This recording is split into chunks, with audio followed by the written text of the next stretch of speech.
हैं आपकी worksheet number 28। तो पहले आप लोग इसे अच्छे से लेबल कर लेंगे, डी डाल देंगे, क्लास सब्जेक्ट अपना नाम, अपने टीचर का नाम आप लोग डाल देंगे। ठीक है, आज हम लोग पढ़ेंगे रिप्रोडक्शन इन एनिमल्स। ठीक है, तो इसके पिछली वाली वर्कशीट में हमने जाना था कि रिप्रोडक्शन किसे कहते हैं और ये कैसे होता है। इसके अलावा हमने इसके दो टाइप्स भी जाने थे कि एक सेक्सुअल होता है और एक अनसेक्सुअल होता है ना। और हमने ये भी जाना था कि सेक्सुअल में 2 पेरेंट्स चाहिए होते हैं, जबकि अनसेक्सुअल में आपको 1 पेरेंट्स चाहिए होता है। ठीक है, तो आज हम लोग जो है क्या पढ़ने वाले हैं, चलिए देखते हैं। We know 2 parents are required in sexual reproduction, यानी कि सेक्सुअल रिप्रोडक्शन में हमें 2 पेरेंट्स चाहिए होते हैं। इन ह्यूमन, अगर हम इंसानों की बात करें, मेल एंड फीमेल, 2 तरह के हमें चाहिए, मेल और female. Have different reproduction system, यानी कि दोनों में रिप्रोडक्टिव सिस्टम अलग अलग होता है। Today we will know about human female reproductive system। आज हम लोग ह्यूमन में जो फीमेल्स होती हैं उनके रिप्रोडक्टिव सिस्टम के बारे में जानेंगे। फीमेल रिप्रोडक्टिव सिस्टम इंक्लूड्स, चलिए तो पढ़ते हैं। तो देखिए यहाँ आपको फीमेल रिप्रोडक्टिव सिस्टम का चार्ट दिया गया है कि किस तरह से होता है। ये आपका डायग्राम हो जाएगा। इसके बाद आपको बताया जा रहा है फ्लो चार्ट के थ्रू कि फीमेल रिप्रोडक्टिव सिस्टम में 3 चीज़ें होती हैं। पहला होता है अ पेयर ऑफ ओवरी, ठीक है, ओवरीज के पेयर होते हैं। इसके अलावा आपको दिया गया है यहाँ पे ओविडक्ट्स, यानी कि फॉल्पन ट्यूब जो होता है, ठीक है, 2 होते हैं ये भी, और इसके अलावा यूरेट्रस होता है जो कि आपका 1 होता है। तो आपने यहाँ देख लिया, तीनों चीज़ें आपको यहाँ दिख रही हैं। चलिए आगे पढ़ते हैं अब हम लोग। तो देखिए यहाँ लिखा है function of female reproductive organ. ठीक है, अब हमने जाना कि फीमेल के अंदर 3 रिप्रोडक्टिव ऑर्गेन होते हैं। अब इनका क्या क्या काम है इसको हम लोग पढ़ते हैं। तो देखिए सबसे पहले यहाँ आपको एग दिया गया है, एग सेल, यानी जिसे हम लोग ओवम कहते हैं या न्यूक्लियस, इसके अंदर जो है इसे हम न्यूक्लियस कहते हैं। ठीक है, तो देखिए लिखा ovary, it's produce a female gametes called ova. ठीक है, जिसे हम एग बोलते हैं। ये फीमेल के अंदर एक ओवा को प्रोड्यूस करता है, एक एग को प्रोड्यूस करता है। An egg is a single cell like sperm, ये भी सिंगल सेल होता है स्पर्म की तरह। इन फीमेल्स, लेडीज के अंदर a single mature egg is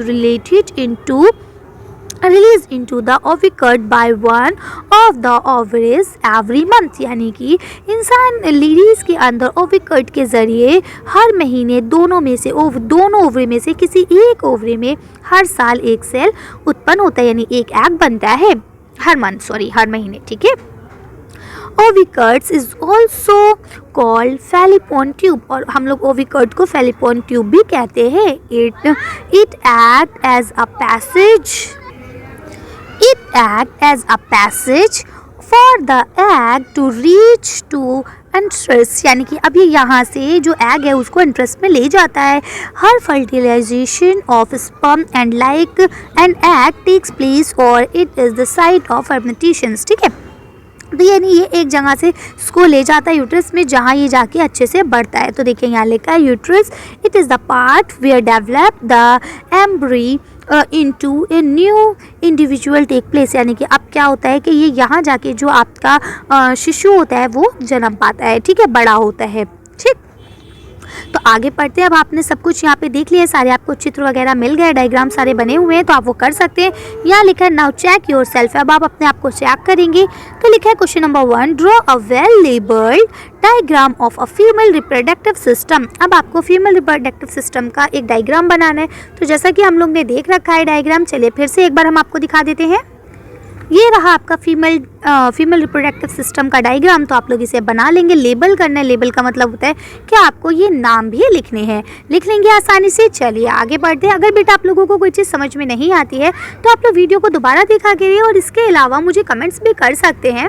ठीक है, लेकिन आप लोग एक बात और कहते हैं कि मैम वीडियोस मिलती नहीं है आसानी से, तो उसके लिए मैं आप लोग से ये कहूँगी कि आप चैनल को पहले सब्सक्राइब करें और उसके साथ साथ प्लेलिस्ट का यूज़ करा करें ताकि आपको सारी वीडियोस इजीली मिल जाएं। चलिए अगला क्वेश्चन पढ़ते हैं हम लोग। अब देखिए यहाँ आपका नेक्स्ट क्वेश्चन लिखा है name the female reproductive organ. अब आपको फीमेल रिप्रोडक्टिव ऑर्गेन के नाम लिखने हैं, तो चलिए आंसर देख लेते हैं।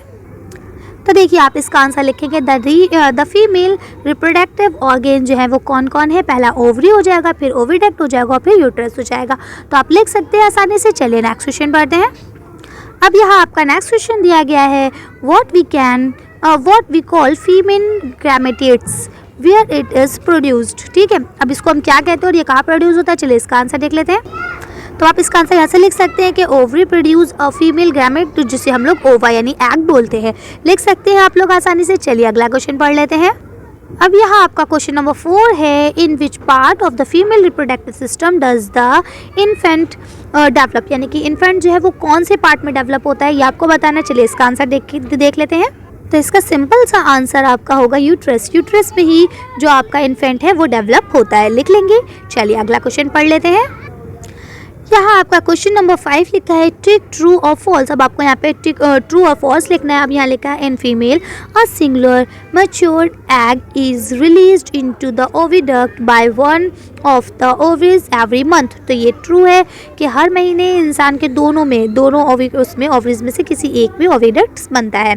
उसके बाद लिखा है egg is not a singular cell structure. तो ये फॉल्स हो जाएगा क्योंकि हमने अभी पढ़ा था कि ये सिंगल सेल स्ट्रक्चर है। उसके अलावा यहाँ लिखा है human egg is very big in size. तो ये भी फॉल्स हो जाएगा, लिख लेंगे। चलिए आज की वीडियो को हम यही खत्म करते हैं। आज की वर्कशीट में बस इतना ही। अगर आपको हमारी वीडियो पसंद आई हो तो प्लीज़ लाइक और शेयर करें। अगर अभी तक आपने हमारे चैनल को सब्सक्राइब नहीं किया तो प्लीज़ मेरे चैनल को सब्सक्राइब करें। Thank you for watching.